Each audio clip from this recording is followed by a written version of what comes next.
Comme vous le savez, PHP propose un mécanisme de variables qui permettent de stocker de petites quantités d'informations en mémoire. Et comment faire si vous voulez stocker plus d'informations en mémoire? Pour ça, PHP propose ce que l'on appelle des tableaux. Les tableaux sont en fait des assemblages de variables. Par exemple, un tableau de 10 cases est en fait un tableau qui contient 10 sous-variables. Vous connaissez déjà les variables, et ici j'aimerais vous montrer un peu ce qu'on appellerait des super variables, en fait des assemblages de variables. Ce sont les tableaux, qu'on appelle aussi en anglais array en PHP. Le principe, c'est que c'est une variable qui contient des variables, qui contient différentes valeurs. Par exemple, je vais créer un tableau prénom, et je vais le numéroter avec plusieurs cases. Par exemple, il y aura la case 0, parce que ça commence toujours à la case 0, avec la valeur Mathieu. Et il y aura la case 1, avec la valeur Marie. Hop, je vais l'enregistrer pour qu'on voit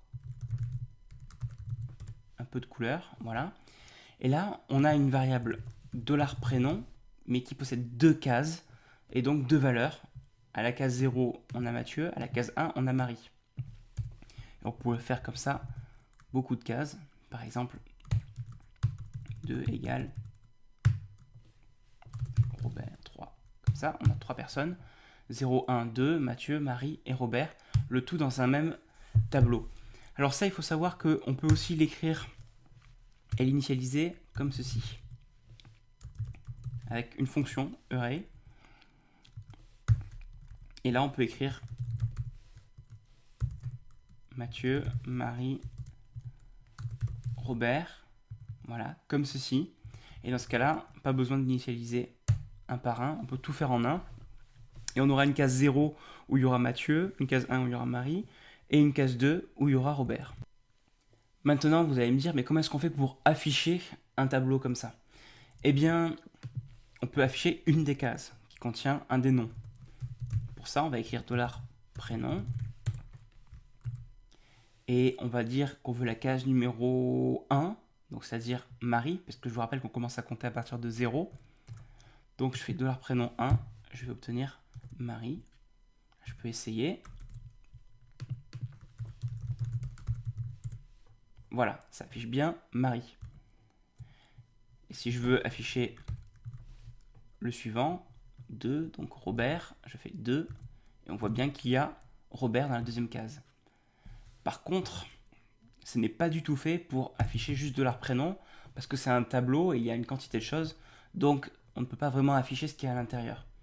Si j'essaie, vous allez voir que PHP va afficher une erreur, va dire ah, ça marche pas bien, il va écrire array parce qu'il pense que c'est un tableau mais il sait pas trop comment l'afficher. Bref, c'est un peu compliqué pour lui.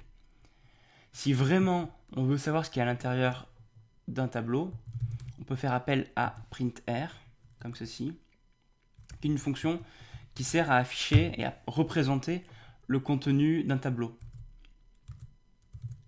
Et là, vous voyez le tableau avec 0 qui contient Mathieu, 1 qui contient Marie, 2 qui contient Robert. Mais ça, c'est vraiment juste pour débugger, c'est-à-dire essayer de comprendre quand on a des erreurs dans notre code qu'on va utiliser la fonction printer. En temps normal, on ne fera jamais de printer dans notre code.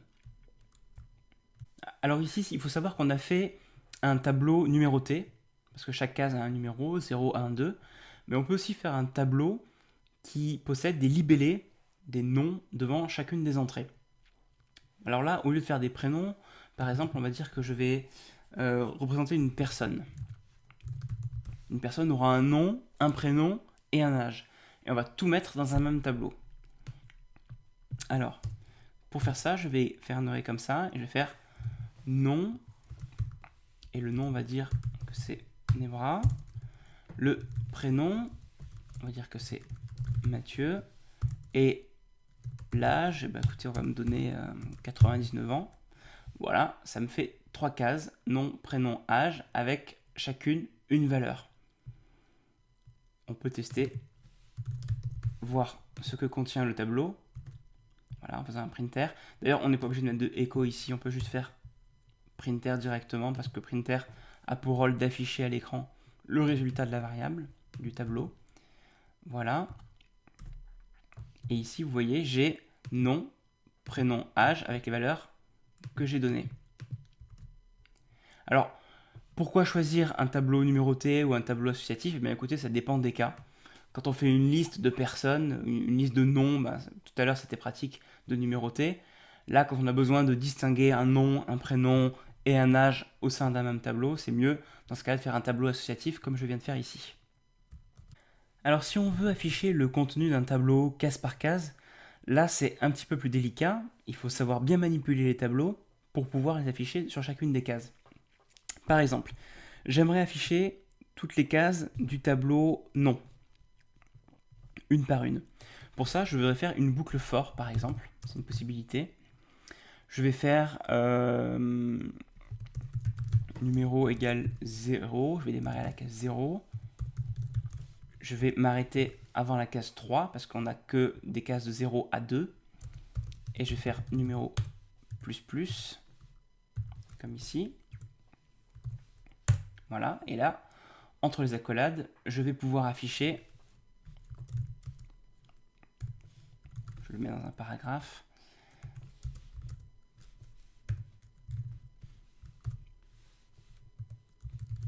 le nom avec le numéro correspondant.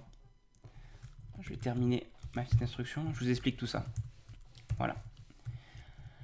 Le principe ici, c'est que la première fois qu'on va rentrer dans la boucle, on va avoir numéro qui vaut 0, et on va afficher le nom avec ici à la place du numéro un 0, donc nom 0 c'est Mathieu, et ça va afficher Mathieu.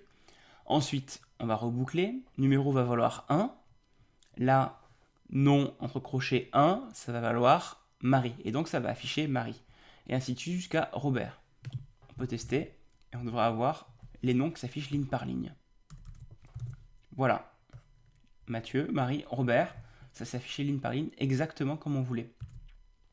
Alors, faire ça avec une boucle for, c'est possible, mais ça a un défaut, c'est qu'il faut connaître la taille du tableau. Là, on sait qu'il ne dépasse pas les 3 cases, donc on a pu écrire ça. En réalité, il existe un autre type de boucle que je ne vous ai pas présenté jusqu'ici parce qu'il est fait spécialement pour les tableaux. C'est la boucle for each. Alors ça, c'est assez magique, le for each. On va écrire for each nom as $non au singulier, par exemple, comme ceci.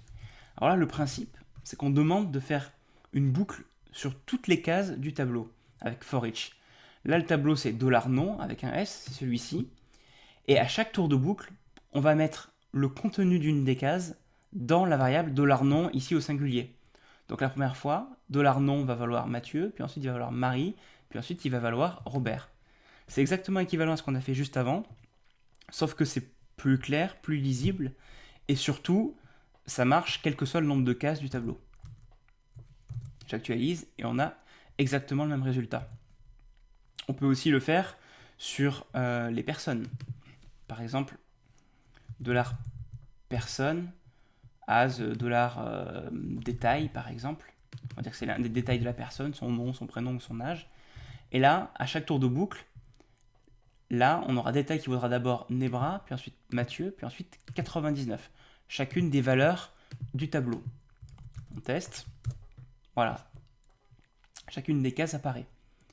Et si on veut, on peut aussi récupérer le libellé qui est juste avant.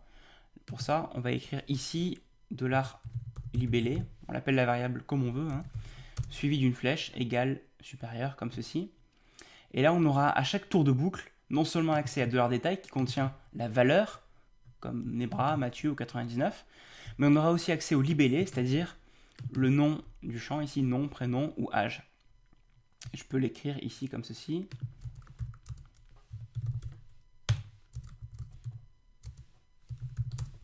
Voilà.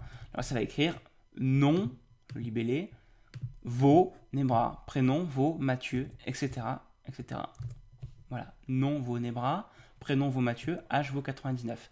Pourquoi? Parce que dans la boucle for each, à chaque tour de boucle, on prend le libellé et le contenu, je l'ai appelé détail, mais on peut l'appeler comme on veut, et on affiche ça dans notre boucle.